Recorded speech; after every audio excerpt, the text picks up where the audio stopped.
Assalamu alaikum students, welcome to the Scholar Science College. Today is our 12th lecture of chapter number 13 S&P block element and we will discuss group 4 carbon family. Last lecture number 11 में हमने group 4 की physical properties को discuss किया था और chlorides और oxides का behaviour discuss किया था। आज के लेक्चर में हमने oxidation state, inert pair effect और रिलेटिविस्टिक कॉन्ट्रैक्शन को डिस्कस करना है। सबसे पहले हम स्टार्ट करते हैं inert pair effect and positive oxidation state से। सबसे पहले हमारे पास +2 ऑक्सीडेशन स्टेट, जैसे कि लास्ट लेक्चर में मैंने आपको बताया था कि ग्रुप 4 की जनरल इलेक्ट्रॉनिक कन्फिग्रेशन होती है NS2NP2। ठीक हो गया, ये जनरल इलेक्ट्रॉनिक कॉन्फ़िगरेशन है। तो ग्रुप 4 के एलिमेंट्स दो तरह के ऑक्सीडेशन स्टेट शो करते हैं, +2 ऑक्सीडेशन स्टेट भी शो करते हैं और +4 ऑक्सीडेशन भी स्टेट भी शो करते हैं। सबसे पहले हम डिस्कस करेंगे +2 ऑक्सीडेशन स्टेट को।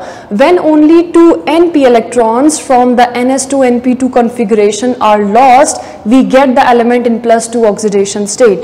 जनरल इलेक्ट्रॉनिक कॉन्फ़िगरेशन NS2Np2 है। अगर हम सिर्फ वैलेंस शेल के P में 2 इलेक्ट्रॉन जो हैं वो रिमूव करें तो हमारे पास जो इलेक्ट्रॉनिक कॉन्फ़िगरेशन के बाद 2 इलेक्ट्रॉन P में से रिमूव करने के बाद जो ऑक्सीडेशन स्टेट बनेगी दैट इज +2 ऑक्सीडेशन स्टेट। जैसे कि आप यहाँ देख सकते हैं कि इलेक्ट्रॉनिक कॉन्फ़िगरेशन है NS2Np2 और ये 4 इलेक्ट्रॉन वैलेंस शेल में है, जिसमें से 2 इलेक्ट्रॉन s ऑर्बिटल में है और 2 इलेक्ट्रॉन जो है वो p ऑर्बिटल में है। n जनरली हमने लिखा है, ये पीरियड नंबर है, डिपेंड करता है हम कौन सा एलिमेंट डिस्कस करें। अगर हम कार्बन को डिस्कस कर रहे हैं तो कार्बन क्योंकि पीरियड 2 से बिलोंग करता है तो कार्बन की वैलेंस इलेक्ट्रॉनिक कॉन्फ़िगरेशन होगी 2s2 2p2। अगर हम सिलिकॉन को डिस्कस करते हैं तो सिलिकॉन पीरियड 3 से बिलोंग करता है, उसकी वैलेंस इलेक्ट्रॉनिक कॉन्फ़िगरेशन होगी 3s2 3p2। तो अगर हम लोग p ऑर्बिटल से लास्ट 2 इलेक्ट्रॉन अगर रिमूव हो जाएं, लॉस्ट हो जाएं p ऑर्बिटल से, तो जो इलेक्ट्रॉनिक कॉन्फ़िगरेशन बचती है वो बचती है NS2Np0 और जो एलिमेंट है उस पर +2 ऑक्सीडेशन स्टेट आ जाती है। We get M+2 cation with +2 oxidation state. Nuclear attraction on NS2 electron increases. अब स्टूडेंट्स पहले 4 इलेक्ट्रॉन थे वैलेंस शेल में, तो न्यूक्लियर अट्रैक्शन थी 4 इलेक्ट्रॉन्स के ऊपर। अब 2 इलेक्ट्रॉन p ऑर्बिटल से रिमूव हो गए हैं तो जो न्यूक्लियर अट्रैक्शन है रेस्ट 2 इलेक्ट्रॉन जो s ऑर्बिटल में है उन पे ज्यादा हो गई है। ज्यादा किस तरह से हो गई है, आप इस तरह से इसको समझ सकते हैं कि सपोज करें पहले 4 प्रोटॉन्स 4 इलेक्ट्रॉन्स को अपनी तरफ अट्रैक्ट कर रहे थे, अब 2 इलेक्ट्रॉन रिमूव हो गए हैं तो 4 प्रोटॉन की अट्रैक्शन सिर्फ 2 इलेक्ट्रॉन्स के ऊपर है। तो अट्रैक्शन जो न्यूक्लियर अट्रैक्शन है वो पहले से ज्यादा हो गई है, जिसकी वजह से जो 2 इलेक्ट्रॉन न्यूक्लियर अट्रैक्शन में हैं उनको हम कहेंगे these pair of electrons is called inert pair and this effect is called inert pair effect। अब हम देखते हैं inert pair effect का ट्रेंड क्या है। So as we move down the group, the atomic number increases। जैसा कि आपको पता है हम डाउन द ग्रुप जब मूव करते हैं तो एटॉमिक नंबर इंक्रीज करता है, उसकी वजह से शेल्स ऐड होती है, उसमें इलेक्ट्रॉन्स ऐड होते हैं, due to which inert pair effect also increases. So inert pair effect भी एटॉमिक नंबर के साथ जब हम डाउनवर्ड मूव करते हैं तो इंक्रीज करता है। So stability of +2 oxidation state also increases. अब क्योंकि inert pair effect downward increase कर रहा है, जब हम डाउन द ग्रुप मूव कर रहे हैं तो इनर्ट पेयर इफेक्ट इंक्रीज कर रहा है, इस वजह से जो 2 इलेक्ट्रॉन हैं वो एज इनर्ट पेयर मौजूद रहते हैं और p के 2 इलेक्ट्रॉन रिमूव हो जाते हैं, जिसकी वजह से एलिमेंट पे +2 चार्ज आ जाता है। तो हम ये कहते हैं कि क्योंकि डाउनवर्ड इनर्ट पेयर इफेक्ट जो है वो इंक्रीज कर रहा है, इसलिए +2 ऑक्सीडेशन स्टेट भी इंक्रीज करती है। सो लेड लास्ट एलिमेंट है ग्रुप 4 का, तो वो +2 ऑक्सीडेशन स्टेट में सबसे ज्यादा स्टेबल है। उसके बाद टिन है एंड देन जर्मेनियम। सो सबसे ज्यादा स्टेबल जो एलिमेंट है ग्रुप 4 का +2 ऑक्सीडेशन स्टेट में दैट इज लेड, और फिर सीक्वेंस ये है उससे लेस स्टेबल टिन है +2 ऑक्सीडेशन स्टेट में और उससे लेस स्टेबल जो है वो जर्मेनियम है +2 ऑक्सीडेशन स्टेट में। Now we move towards +4 oxidation state. अगर हम +4 ऑक्सीडेशन स्टेट को डिस्कस करें तो हम ये कहते हैं when all the 4 NS2Np2 electrons are lost we get the element in +4 oxidation state. अब जनरल इलेक्ट्रॉनिक कॉन्फ़िगरेशन है NS2Np2।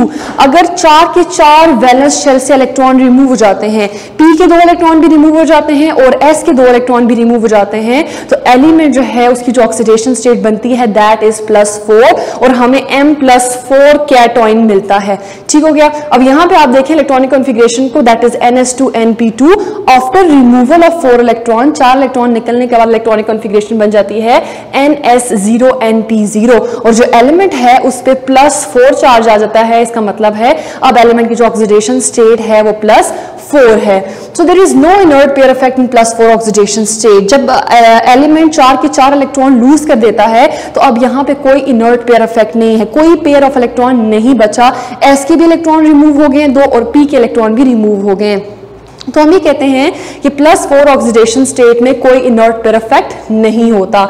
As we move down the group inert pair effect increases. जैसे कि हमने लास्ट पॉइंट में डिस्कस किया है कि जब हम डाउनवर्ड मूव करते हैं तो इनर्ट पेयर इफेक्ट जो है वो इंक्रीज करता है। अब इनर्ट पेयर इफेक्ट के इंक्रीज करने की वजह से डाउनवर्ड +2 ऑक्सीडेशन स्टेट भी स्टेबल होती जाती है। तो जब +2 oxidation state down the group stable होती है तो +4 ऑक्सीडेशन स्टेट की स्टेबिलिटी डिक्रीज करती है। अब हम क्योंकि +4 ऑक्सीडेशन स्टेट यहाँ पे डिस्कस कर रहे हैं तो हम इसको इनर्ट पेयर इफेक्ट से इस तरह से रिलेट करते हैं कि जब +4 ऑक्सीडेशन स्टेट होगी तो कोई इनर्ट पेयर इफेक्ट नहीं होगा। और हमने ये देखा है कि downward inert pair effect increase करता है। इसका मतलब है कि डाउनवर्ड +2 ऑक्सीडेशन स्टेट स्टेबल होती जाती है और +4 ऑक्सीडेशन स्टेट जो है वो लेस स्टेबल होती जाती है। इसकी एग्जांपल ये है जैसे लेड का टेट्राक्लोराइड है। लेड टेट्राक्लोराइड में लेड के ऊपर +4 ऑक्सीडेशन स्टेट है, +4 चार्ज है।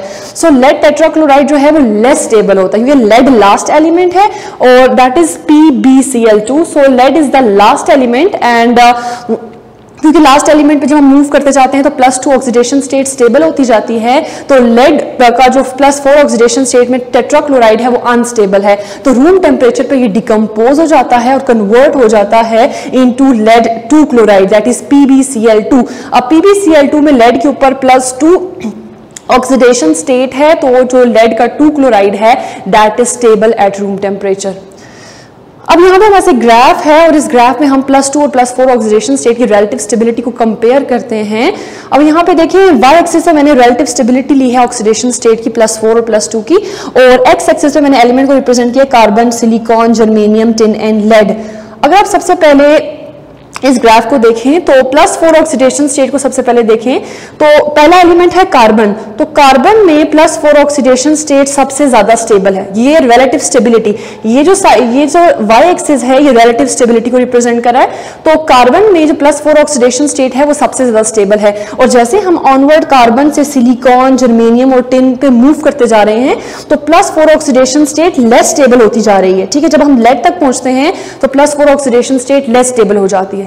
सिमिलरली अगर हम +2 ऑक्सीडेशन स्टेट को देखें तो जब हम कार्बन से स्टार्ट करते हैं तो कार्बन में +2 ऑक्सीडेशन स्टेट बहुत लेस स्टेबल होती है और जैसे जैसे हम कार्बन से onward silicon, germanium, tin and lead पे मूव करते हैं तो +2 ऑक्सीडेशन स्टेट स्टेबल होती जाती है और जब तक हम लेड पे पहुंचते हैं तो लेड पे +2 ऑक्सीडेशन स्टेट सबसे ज्यादा स्टेबल होती है। तो इस ग्राफ से आपको रिलेटिव स्टेबिलिटी पता चलती है 2 ऑक्सीडेशन स्टेट की कि कार्बन से ऑनवर्ड जब हम डाउन द ग्रुप मूव करते हैं तो +4 ऑक्सीडेशन स्टेट की स्टेबिलिटी डिक्रीज करती है और +2 ऑक्सीडेशन स्टेट की स्टेबिलिटी इंक्रीज करती है। अब यहाँ से इन 2 टॉपिक से रिलेटेड कुछ क्वेश्चंस हैं और वो क्वेश्चंस क्या हैं। सबसे पहला क्वेश्चन है higher element of group 4 like carbon and silicon जो फर्स्ट 2 एलिमेंट हैं show more stability in +4 oxidation state. Carbon और सिलिकॉन पहले 2 एलिमेंट है ग्रुप 4 के और वो +4 ऑक्सीडेशन स्टेट में बहुत ज्यादा स्टेबिलिटी शो करते हैं। जैसे आप इस ग्राफ से भी देख सकते हैं कार्बन और सिलिकॉन पहले 2 एलिमेंट हैं और उनकी स्टेबिलिटी +4 ऑक्सीडेशन स्टेट में हायर है as compared to other members of the same group. तो इसकी रीजन क्या है स्टूडेंट्स? इसकी रीजन ये है कि कार्बन और सिलिकॉन जो हैं उनमें जब +4 ऑक्सीडेशन स्टेट आती है तो कोई इनर्ट पेयर इफेक्ट नहीं होता, there is no inert pair effect. देखिए कार्बन जो है सिलिकॉन फर्स्ट 2 एलिमेंट है और हमने ये डिस्कस किया है जब हम डाउनवर्ड मूव करते हैं तो इनर्ट पेयर इफेक्ट इंक्रीज करता है। इसका मतलब है इन 2 एलिमेंट में कोई इनर्ट पेयर इफेक्ट नहीं होता। इन दोनों एलिमेंट में 4 के 4 इलेक्ट्रॉन रिमूव हो जाते हैं। अब इनर्ट पेयर इफेक्ट का कोवेलेंट कैरेक्टर के साथ इनवर्स रिलेशनशिप है। ठीक है, जितना इनर्ट पेयर इफेक्ट कम होगा उतना कोवेलेंट कैरेक्टर ज्यादा होगा। अब क्योंकि कार्बन और सिलिकॉन में इनर्ट पेयर इफेक्ट बहुत कम है ही नहीं इनर्ट पेयर इफेक्ट, तो इसमें जो कोवलेंट कैरेक्टर है कार्बन और सिलिकॉन है बहुत ज्यादा है। कोवलेंट कैरेक्टर होने की वजह से कार्बन और सिलिकॉन जॉइंट फॉर्म में एग्जिस्ट करते हैं, जॉइंट कोवलेंट स्ट्रक्चर्स बनाते हैं, नेटवर्क स्ट्रक्चर बनाते हैं, जिसकी वजह से हम कहते हैं कि कार्बन और सिलिकॉन +4 ऑक्सीडेशन स्टेट में हायर स्टेबिलिटी रखते हैं। ठीक हो गया। सो नेक्स्ट क्वेश्चन है why lower element germanium and tin gain stability in +4 oxidation state. जो जर्मेनियम और टिन है, कार्बन और सिलिकॉन कंपैरेटिवली +4 ऑक्सीडेशन स्टेट में उनकी स्टेबिलिटी कम है, लेकिन लेड की कंपैरेटिवली उनकी स्टेबिलिटी +4 ऑक्सीडेशन स्टेट में ज्यादा है। और इसकी रीजन क्या है? इसकी रीजन भी यही है, जर्मेनियम और टिन +4 ऑक्सीडेशन स्टेट में जब होते हैं so there is no inert pair effect. जब इनर्ट पेयर इफेक्ट नहीं होता तो कोवलेंट कैरेक्टर ज्यादा होता है, क्योंकि इनर्ट पेयर इफेक्ट का कोवलेंट कैरेक्टर के साथ इनवर्स रिलेशनशिप है। इनर्ट पेयर इफेक्ट नहीं होगा, कम होगा या नहीं होगा तो कोवलेंट कैरेक्टर ज्यादा होगा। तो जो जर्मेनियम और टिन है वो कोवलेंट नेटवर्क स्ट्रक्चर्स बनाएंगे, जिसकी वजह से वो स्टेबिलिटी गेन करेंगे। Next question is why lead show exceptional behaviour in their oxidation state. Lead अपनी ऑक्सीडेशन स्टेट में क्यों एक्सेप्शनल बिहेवियर शो करता है? एक्सेप्शनल बिहेवियर क्या है कि लेड +2 ऑक्सीडेशन स्टेट में तो बहुत स्टेबल होता है, लेकिन +4 ऑक्सीडेशन स्टेट में वेरी वेरी लेस स्टेबल। अब इसकी रीजन क्या है? इसकी रीजन है relativistic contraction. Now what is relativistic contraction? Question है रिलेटिविस्टिक कॉन्ट्रैक्शन क्या होती है जिसकी वजह से लेड +2 ऑक्सीडेशन स्टेट में तो स्टेबल होता है, लेकिन +4 ऑक्सीडेशन स्टेट में स्टेबल नहीं होता। तो अब हम आते हैं रिलेटिविस्टिक कॉन्ट्रैक्शन के ऊपर। स्टूडेंट्स, रिलेटिविस्टिक कॉन्ट्रैक्शन ये है कि जब हम डाउन द ग्रुप मूव करते हैं like carbon, silicon, germanium, tin and lead, तो एटॉमिक नंबर इंक्रीज करता है। As you all know that shells add होती हैं और उन शेल्स के अंदर इलेक्ट्रॉन्स ऐड होते हैं। जब हम लेड तक पहुंचते हैं, लेड लास्ट एलिमेंट है, तो लेड में d ऑर्बिटल के साथ साथ f ऑर्बिटल भी इन्वॉल्व हो जाती है। अब स्टूडेंट्स, d और f ऑर्बिटल का क्या इफेक्ट है रिलेटिविस्टिक कॉन्ट्रैक्शन में? d और f ऑर्बिटल की शेप होती है डिफ्यूज, जैसे कि आपको पता है s ऑर्बिटल स्फेरिकल शेप होती है, p ऑर्बिटल डम्बल शेप होती है, तो जो d और f ऑर्बिटल हैं वो डिफ्यूज शेप की होती हैं। डिफ्यूज शेप होने की वजह से न्यूक्लियस से जो न्यूक्लियर लाइंस ऑफ फोर्सेस निकलती हैं, मींस जो न्यूक्लियर अट्रैक्शन जिसको आप कहते हैं, वो d और f ऑर्बिटल में से पास आउट कर जाती हैं। इससे एग्जांपल अपने हैंड से ले सकते हैं। जैसे फॉर एग्जांपल आपका हैंड है, तो अगर आप यहां से लाइट पास करें तो जो स्पेसेस हैं फिंगर्स के दरमियान से, यहां से लाइट गुजर जाएगी, ठीक है, लाइट गुजर जाएगी। तो d ऑर्बिटल की शेप इस तरह डिफ्यूज होती है। न्यूक्लियस से जो लाइंस ऑफ फोर्सेस निकलती हैं वो d और f ऑर्बिटल में से इजीली पास ऑन कर जाती है डिफ्यूज शेप होने की वजह से, जिसकी वजह से क्या होता है कि जो शील्डिंग इफेक्ट है वो डिक्रीज कर जाता है। शील्डिंग इफेक्ट जब डिक्रीज करता है तो अब nuclear lines of forces easily d और f ऑर्बिटल में से पास ऑन कर गई हैं, तो जो s ऑर्बिटल है उन पे उनकी अट्रैक्शन ज्यादा हो जाती है। हम इजी वर्डिंग में ये कहते हैं कि d और f ऑर्बिटल की वजह से शील्डिंग इफेक्ट डिक्रीज करता है और जो न्यूक्लियर अट्रैक्शन है on s orbital, valence s orbital जो है उस पे जो न्यूक्लियर अट्रैक्शन है वो ज्यादा हो गई है। न्यूक्लियर अट्रैक्शन ज्यादा होने से न्यूक्लियस ने s ऑर्बिटल में जो 2 इलेक्ट्रॉन हैं उनको अपने साथ टाइटली बाउंड कर लिया है। अब वो 2 s इलेक्ट्रॉन जो हैं वो इनर्ट पेयर की फॉर्म में मौजूद है और जो p के 2 इलेक्ट्रॉन हैं वो रिमूव हो जाते हैं। तो रिलेटिविस्टिक कॉन्ट्रैक्शन की वजह से इनर्ट पेयर इफेक्ट आता है। हम ये कहते हैं कि relativistic contraction is directly proportional to inert pair effect. जितनी रिलेटिविस्टिक कॉन्ट्रैक्शन ज्यादा होगी उतना इनर्ट पेयर इफेक्ट भी ज्यादा होगा, क्योंकि देखिए जब लेड लास्ट एलिमेंट है तो लेड में d और f ऑर्बिटल है, तो लेड के अंदर ये रिलेटिविस्टिक कॉन्ट्रैक्शन होती है due to the presence of both d and f orbital. Lead से पहले जितने भी एलिमेंट हैं उनमें रिलेटिविस्टिक कॉन्ट्रैक्शन नहीं होती और इस कॉन्ट्रैक्शन की वजह से न्यूक्लियस का, आपको मैंने पहले बताया है कि इलेक्ट्रॉनिक कॉन्फ़िगरेशन है वैलेंस शेल ns2np2, तो जो न्यूक्लियर की अट्रैक्शन है ns2 इलेक्ट्रॉन के ऊपर ज्यादा हो जाती है डिफ्यूज शेप होने की वजह से d और f ऑर्बिटल की। अब s के 2 इलेक्ट्रॉन रिमूव नहीं हो सकते, तो वो जो 2 इलेक्ट्रॉन है ना s में, उसको हम बोलते हैं इनर्ट पेयर ऑफ इलेक्ट्रॉन और इस इफेक्ट को हम बोलते हैं इनर्ट पेयर इफेक्ट। और ये इफेक्ट किस वजह से होता है? रिलेटिविस्टिक कॉन्ट्रैक्शन की वजह से। और जो p के 2 इलेक्ट्रॉन हैं वो इजीली रिमूव हो जाते हैं और जो एलिमेंट है वो +2 ऑक्सीडेशन स्टेट शो करता है।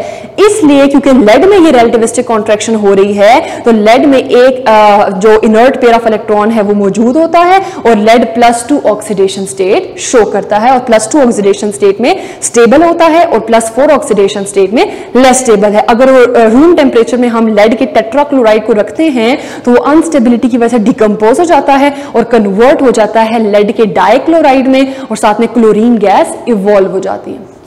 अब हमारे पास नेक्स्ट पॉइंट ये है कि जो +2 ऑक्सीडेशन स्टेट्स हैं उनको हम रिड्यूसिंग एजेंट के तौर पे यूज कर सकते हैं, और +4 ऑक्सीडेशन स्टेट को हम ऑक्सीडाइजिंग एजेंट के तौर पे यूज कर सकते हैं। सबसे पहले तो आपको ये पता होना चाहिए रिड्यूसिंग एजेंट क्या होता है और ऑक्सीडाइजिंग एजेंट क्या होता है। तो स्टूडेंट्स, रिड्यूसिंग एजेंट वो होता है जो अपने इलेक्ट्रॉन्स दूसरों को देता है, ठीक है, अपने इलेक्ट्रॉन्स को रिमूव करता है और दूसरे कंपाउंड को या दूसरे एलिमेंट्स को अपने इलेक्ट्रॉन देता है। ऐसे एजेंट को बोलते हैं रिड्यूसिंग एजेंट। मींस ये वो एजेंट है जो अपने इलेक्ट्रॉन दूसरे एलिमेंट को दे के उसको रिड्यूस कर रहा है और इटसेल्फ ऑक्सीडाइज हो रहा है।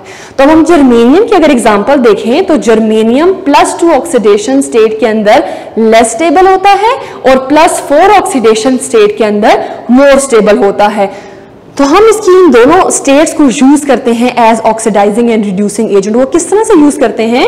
अगर जर्मेनियम की +2 ऑक्सीडेशन स्टेट को देखें तो ये लेस स्टेबल है +2 ऑक्सीडेशन स्टेट में, तो इसको हम as a reducing agent use करते हैं। ये अपने 2 इलेक्ट्रॉन जो है वो रिमूव करता है या लूज करता है, 2 इलेक्ट्रॉन लूज करके किसी और एलिमेंट को देता है, इटसेल्फ क्या होता है, ऑक्सीडाइज हो जाता है, और दूसरे एलिमेंट जिसको अपने इलेक्ट्रॉन दे रहा है उसको रिड्यूस कर देता है, इसलिए हम इसको कहते हैं रिड्यूसिंग एजेंट। और इटसेल्फ 2 इलेक्ट्रॉन रिमूव करने के बाद कन्वर्ट हो जाता है +4 ऑक्सीडेशन स्टेट में, और +4 ऑक्सीडेशन स्टेट में ये मोर स्टेबल होता है। ठीक हो गया। सिमिलरली अगर हम +4 ऑक्सीडेशन स्टेट को हम यूज करें तो इसको as a oxidising agent use किया जा सकता है। नाउ अब हम टिन को मूव करते हैं। टिन की भी सेम जर्मेनियम की तरह एग्जांपल है। टिन +2 ऑक्सीडेशन स्टेट में लेस स्टेबल होता है, तो हम इसकी +2 ऑक्सीडेशन स्टेट को as a reducing agent use कर सकते हैं। ये अपने 2 इलेक्ट्रॉन्स रिमूव करके किसी भी स्पीशी को अपने 2 इलेक्ट्रॉन देता है। क्योंकि ये 2 इलेक्ट्रॉन रिमूव कर रहा है, खुद ही ऑक्सीडाइज हो जाएगा और जिस स्पीशी को अपने इलेक्ट्रॉन देगा उसको रिड्यूस कर देगा, तो हम इसको रिड्यूसिंग एजेंट कहेंगे। और 2 इलेक्ट्रॉन देने के बाद ये कन्वर्ट हो जाएगा +4 ऑक्सीडेशन स्टेट में, जिस ऑक्सीडेशन स्टेट में ये मोर स्टेबल होगा। और +4 ऑक्सीडेशन स्टेट जो है इसको हम यूज कर सकते हैं as a oxidising agent. Last हमारे पास एग्जांपल एक मैंने कोट की है +4 ऑक्सीडेशन स्टेट की, जिसको हम एज ऑक्सीडाइजिंग एजेंट यूज करेंगे। अब ऑक्सीडाइजिंग एजेंट क्या होता है स्टूडेंट? ऑक्सीडाइजिंग एजेंट वो होता है जो दूसरी स्पीशीज से इलेक्ट्रॉन गेन करता है। ठीक हो गया। जिससे इलेक्ट्रॉन ले रहा है उसको रिड्यूस कर देगा और खुद जिस स्पीशी को, क्योंकि ये दूसरों से इलेक्ट्रॉन लेता है तो इटसेल्फ इलेक्ट्रॉन जब इसमें ऐड होंगे तो इटसेल्फ क्या होगा, ये रिड्यूस हो जाएगा और दूसरी स्पीशी को ऑक्सीडाइज कर देगा, इसलिए हम इसको ऑक्सीडाइजिंग एजेंट बोलते हैं। सो लेड को अगर हम देखें तो लेड +4 में अनस्टेबल है, लेस स्टेबल है। लेस स्टेबल क्यों है हमने पहले डिस्कस किया है कि लेड जो है वो रिलेटिविस्टिक कॉन्ट्रैक्शन की वजह से +2 ऑक्सीडेशन स्टेट में स्टेबल होता है। तो जब +4 ऑक्सीडेशन होगी तो ये लेस स्टेबल होगा, तो ये क्या करेगा, 2 इलेक्ट्रॉन गेन करेगा। इट गेन 2 इलेक्ट्रॉन, किसी से 2 इलेक्ट्रॉन लेगा। जब इसमें 2 इलेक्ट्रॉन ऐड होंगे तो ये +4 से +2 में ऑक्सीडेशन स्टेट में कन्वर्ट हो जाएगा। जब इसमें 2 इलेक्ट्रॉन ऐड होंगे तो खुद इटसेल्फ क्या होगा, रिड्यूस हो जाएगा और दूसरों को जिससे इलेक्ट्रॉन लेगा उसको ऑक्सीडाइज कर देगा, तो हम इसे कहेंगे एज अ ऑक्सीडाइजिंग एजेंट। और आफ्टर ऑक्सीडेशन ये खुद कन्वर्ट हो जाएगा प्लस, मतलब इटसेल्फ इसकी अपनी तो रिडक्शन हो रही है और दूसरों को ये ऑक्सीडाइज कर रहा है, इसलिए हम इसको ऑक्सीडाइजिंग एजेंट कहते हैं। तो शॉर्ट टर्म्स में हम ये कहते हैं जो दूसरों को ऑक्सीडाइज करते हैं वो ऑक्सीडाइजिंग एजेंट होते हैं और जो दूसरे स्पीशीज को रिड्यूस करते हैं वो रिड्यूसिंग एजेंट्स होते हैं। और यहाँ पे हम +2 ऑक्सीडेशन स्टेट्स को as a reducing agent use करें और +4 ऑक्सीडेशन स्टेट को एज ऑक्सीडाइजिंग एजेंट यूज करें। अब यहां तक स्टूडेंट्स हमने पॉजिटिव ऑक्सीडेशन स्टेट की बात की है, मतलब +2 ऑक्सीडेशन स्टेट की बात की और उसके साथ इनर्ट पेयर इफेक्ट को एक्सप्लेन किया और रिलेटिविस्टिक कॉन्ट्रैक्शन को एक्सप्लेन किया। साथ ही साथ हमने +4 ऑक्सीडेशन स्टेट की बात की है और बताया है कि +4 ऑक्सीडेशन स्टेट में कोई इनर्ट पेयर इफेक्ट नहीं होता। नेक्स्ट पॉइंट हमारे पास है नेगेटिव ऑक्सीडेशन स्टेट। ग्रुप 4 के एलिमेंट्स नेगेटिव ऑक्सीडेशन स्टेट भी शो करते हैं, लेकिन their tendency to form negative ion is very very less. बहुत लेस टेंडेंसी होती है नेगेटिव आयन बनाने की, और इसकी रीजन क्या होती है? देयर लो इलेक्ट्रोनेगेटिविटी, इनकी इलेक्ट्रोनेगेटिविटी बहुत कम है, जिसकी वजह से their ability to form negative oxidation state is very less. मैंने कुछ एग्जांपल्स कोट की हैं जिसमें जो ग्रुप 4 के एलिमेंट्स हैं उन पे नेगेटिव ऑक्सीडेशन स्टेट बताई जा रही है। जैसे बेरिलियम कार्बाइड है, बेरिलियम कार्बाइड में अगर आप देखें तो बेरिलियम ग्रुप 2 का मेंबर है, इस पे तो +2 चार्ज होगा। यहां पे जो कार्बाइड है कार्बन, उसको एज अ एनोइन यहां पे यूज किया हुआ है, उस पे नेगेटिव ऑक्सीडेशन स्टेट है, दैट इज +4 ऑक्सीडेशन स्टेट है। ठीक हो गया, that is negative oxidation state. Next is calcium carbide. अगर आप कैल्शियम कार्बाइड को देखें तो calcium carbide, calcium is a member of group 2, सो इस पे +2 चार्ज है। यहां पे जो कार्बाइड यूज हुआ है इस पे -2 चार्ज है। तो देखिए यहाँ पे carbon is a member of group 4 family, तो इस पे -2 चार्ज है। सिमिलरली यहाँ पे आप सोडियम कार्बाइड की एग्जांपल देखें, so sodium is a member of group 1, sodium पे तो +1 चार्ज होगा, लेकिन कार्बाइड ग्रुप 4 का मेंबर है, इस पे -2 चार्ज है। तो इन एग्जांपल में beryllium carbide, calcium carbide and sodium carbide में आप देख सकते हैं एक कार्बन के ऊपर +4 चार्ज भी यूज हुआ है और +2 चार्ज भी यूज हुआ है। सो नेगेटिव ऑक्सीडेशन स्टेट भी शो करते हैं, बट इसकी टेंडेंसी जो है वो बहुत कम है। सो यहां तक हमारा ये टॉपिक था। अब नेक्स्ट टॉपिक की तरफ हम लोग मूव करते हैं, that is nature of M+2 compounds and M+4 compounds. So students, next point है nature of M+2 and M+4 compounds. इसका क्या मतलब है? जो +2 ऑक्सीडेशन स्टेट में कंपाउंड्स हैं और +4 ऑक्सीडेशन स्टेट में कंपाउंड्स हैं, इनकी नेचर क्या है, वेदर दे आर आयनिक और कोवलेंट। अब हमने 2 ऑक्सीडेशन स्टेट को डिस्कस किया है, तो इनके कंपाउंड्स की नेचर को हम डिस्कस करेंगे अकॉर्डिंग टू फिजेंस रूल। फिजेंस रूल क्या कहता है? Greater the positive charge smaller the size of cation. जितना ज्यादा पॉजिटिव चार्ज होता जाएगा, लाइक +2 +3 +4 +5, जितना पॉजिटिव चार्ज इंक्रीज करता जाएगा, इसका मतलब है उतने इलेक्ट्रॉन रिमूव होते जा रहे हैं। जो साइज है एटम का, जो कैटाइन है, उसका साइज श्रिंक करता जाएगा, स्मॉल होता जाएगा। So greater the positive charge जितना बढ़ता जाएगा, smaller the size of cation, cation का साइज उतना स्मॉल होता जाएगा।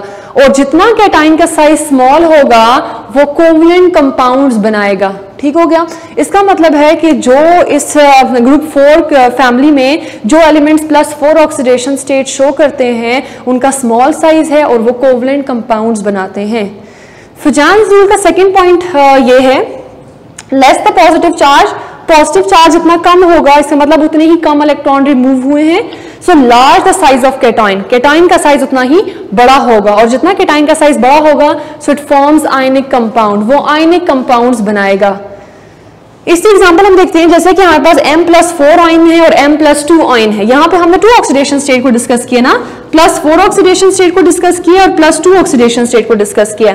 तो जब हमारे पास +4 ऑक्सीडेशन स्टेट होगी, इसका मतलब है कि 4 इलेक्ट्रॉन्स रिमूव हो गए। जब 4 इलेक्ट्रॉन एक एटम से रिमूव हो जाएंगे तो उसका साइज स्मॉल होगा, so it is smaller in size. और जो M+2 आयन है, इसका मतलब है कि इसमें से 2 इलेक्ट्रॉन्स रिमूव हुए। जब 2 इलेक्ट्रॉन्स रिमूव होंगे तो उसका साइज +4 कंपैरेटिवली लार्ज होगा। तो जो +4 कैटाइन है उसका साइज स्मॉल होता है as compared to +2 cation. +2 cation का साइज जो है वो लार्ज होता है। तो जो +4 कैटाइन्स हैं वो कोवलेंट कंपाउंड्स बनाते हैं। जैसे कार्बन को देखिए, कार्बन +4 ऑक्सीडेशन स्टेट शो करता है। सिलिकॉन को देखिए, वो +4 ऑक्सीडेशन स्टेट शो करता है। तो कार्बन और सिलिकॉन के जितने भी कंपाउंड्स हैं वो कोवलेंट हैं। जैसे कार्बन को देखिए डायमंड में it forms covalent bond, carbon को देखिए कार्बन टेट्राक्लोराइड में it forms covalent bond, carbon को देखिए मीथेन में it forms covalent compound, silicon को देखिए सिलिका में। सो कार्बन और सिलिकॉन +4 ऑक्सीडेशन स्टेट में कोवलेंट बॉन्ड बनाते हैं, कोवलेंट कंपाउंड्स बनाते हैं। नेक्स्ट है +2 ऑक्सीडेशन स्टेट में साइज लार्ज होता है और लार्ज साइज होने की वजह से ये आयनिक कंपाउंड्स बनाते हैं।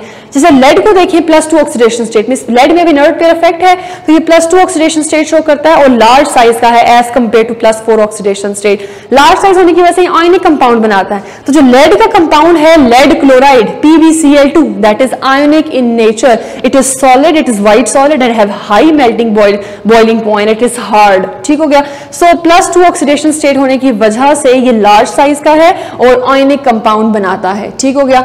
तो यहां पे हमने ये देखा है कि जितना ज्यादा पॉजिटिव चार्ज होगा उतना साइज स्मॉल होगा और कोवलेंट कंपाउंड्स बनेंगे, और जितना ऑक्सीडेशन स्टेट कम होगी, मींस +2 जो पॉजिटिव ऑक्सीडेशन स्टेट है वो कम होगी, साइज उतना लार्ज होगा और आयनिक कंपाउंड्स बनेंगे। यहाँ पे मैंने कुछ एटम बनाए हैं और ये आपकी आसानी के लिए बनाए हैं। दोनों एटम बिल्कुल सेम हैं, आपने बस ये देखना है कि इनकी वैलेंस शेल में 4 इलेक्ट्रॉन्स हैं। इसकी वैलेंस शेल में 4 इलेक्ट्रॉन है और इसकी वैलेंस शेल में 4 इलेक्ट्रॉन है। अगर हम इसके अंदर से 4 इलेक्ट्रॉन रिमूव करते हैं तो ये 2 इलेक्ट्रॉन और ये 2 इलेक्ट्रॉन, इसका मतलब है कि बाहर की शेल खत्म कर दी, हमने 4 के 4 इलेक्ट्रॉन रिमूव कर दिए हैं, इस पे अब +4 चार्ज आ गया। और सेम इसी एटम से अगर हम लोग 2 इलेक्ट्रॉन्स रिमूव करते हैं तो इसमें +2 चार्ज आ गया। अब ये वैलेंस शेल में 2 इलेक्ट्रॉन मौजूद हैं, मजीद हमने 2 इलेक्ट्रॉन रिमूव किए हैं तो +2 चार्ज आ गया। तो अगर आप इनके साइज को कंपेयर करें तो +4 में से क्योंकि 4 के 4 इलेक्ट्रॉन निकल गए जिसका साइज स्मॉल है, और +2 में से सिर्फ 2 इलेक्ट्रॉन निकले हैं तो इसका साइज एज कंपेयर टू +4 जो है वो लार्ज है। तो जो लार्ज साइज के कंपाउंड्स होंगे वो कोवलेंट, लार्ज साइज के जो कैटायन होंगे वो कोवलेंट कंपाउंड्स बनाएंगे, और जो स्मॉल साइज से कैटायन होंगे वो जो लार्ज साइज से कैटायन होंगे वो आयनिक कंपाउंड बनाएंगे, और जो स्मॉल साइज के कैटायन होंगे वो कोवलेंट कंपाउंड्स बनाएंगे। So this is Fajans rule. अब स्टूडेंट्स हमारा जो आज का लास्ट टॉपिक है that is inert pair effect and in the formation of ionic bond and covalent bond. Inert pair effect का आयनिक और कोवलेंट बॉन्ड की फॉर्मेशन पे क्या इफेक्ट है। सबसे पहले हम देखते हैं inert pair effect in the formation of covalent bond. अब स्टूडेंट्स अगर हम कार्बन की बात करें तो carbon inert pair effect show नहीं करता। In carbon there is no inert pair effect, जिसकी वजह से कार्बन में चारों के चारों इलेक्ट्रॉन रिमूव हो जाते हैं और कार्बन +4 ऑक्सीडेशन स्टेट शो करता है। अब क्योंकि कार्बन +4 ऑक्सीडेशन स्टेट शो कर रहा है, इसका मतलब है वैलेंस शेल में जो 4 इलेक्ट्रॉन थे, 2 इलेक्ट्रॉन s ऑर्बिटल में और 2 p ऑर्बिटल में, वो चारों रिमूव हो गए हैं। There is no inert pair effect in carbon. अब अगर हम कार्बन की इलेक्ट्रॉनिक कॉन्फ़िगरेशन यहां लिखें 2s2 2p2, ये बैलेंस शेल इलेक्ट्रॉनिक कॉन्फ़िगरेशन मैंने लिखी है, तो 2s ऑर्बिटल में 2 इलेक्ट्रॉन हैं, पेयर्ड हैं, और 2p ऑर्बिटल में 2 इलेक्ट्रॉन हैं, एक px में और एक py में, pz एम्प्टी है। ये कार्बन की ग्राउंड स्टेट में इलेक्ट्रॉनिक कॉन्फ़िगरेशन है।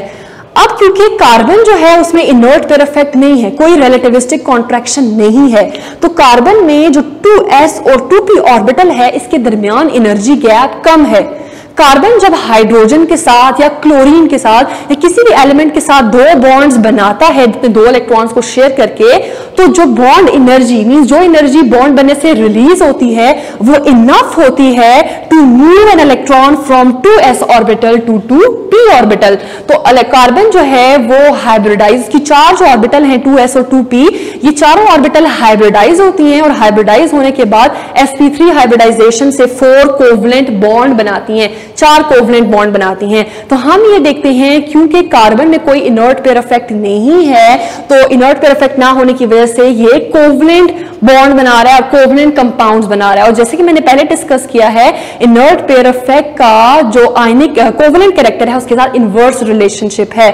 जितना इनर्ट पेयर इफेक्ट कम होगा कोवलेंट कैरेक्टर उतना ज्यादा होगा। तो क्योंकि कार्बन में कोई इनर्ट पेयर इफेक्ट नहीं होता इसलिए इसमें कोवलेंट कैरेक्टर ज्यादा होता है, और रिलेटिविस्टिक कॉन्ट्रैक्शन भी नहीं है, तो 2s और 2 ऑर्बिटल के दरमियान एनर्जी गैप कम है। इजीली इलेक्ट्रॉन 2s ऑर्बिटल से 2p ऑर्बिटल में प्रमोट हो जाते हैं और हाइब्रिडाइजेशन के बाद हमारे पास 4 कोवलेंट बॉन्ड बनती हैं। ठीक हो गया। So now we move towards the inert pair effect in the formation of ionic bond. Inert pair effect का आयनिक बॉन्ड की फॉर्मेशन में क्या रोल है। अगर हम लोग यहाँ पे लेड की एग्जांपल लें स्टूडेंट्स, तो लेड के अंदर हमने पहले डिस्कस किया है कि इसका डिफरेंट बिहेवियर है, और डिफरेंट बिहेवियर क्यों है, रिलेटिविस्टिक कॉन्ट्रैक्शन की वजह से है। लेड के अंदर d के साथ साथ f ऑर्बिटल भी है, और दोनों ऑर्बिटल की शेप क्या है, डिफ्यूज शेप है।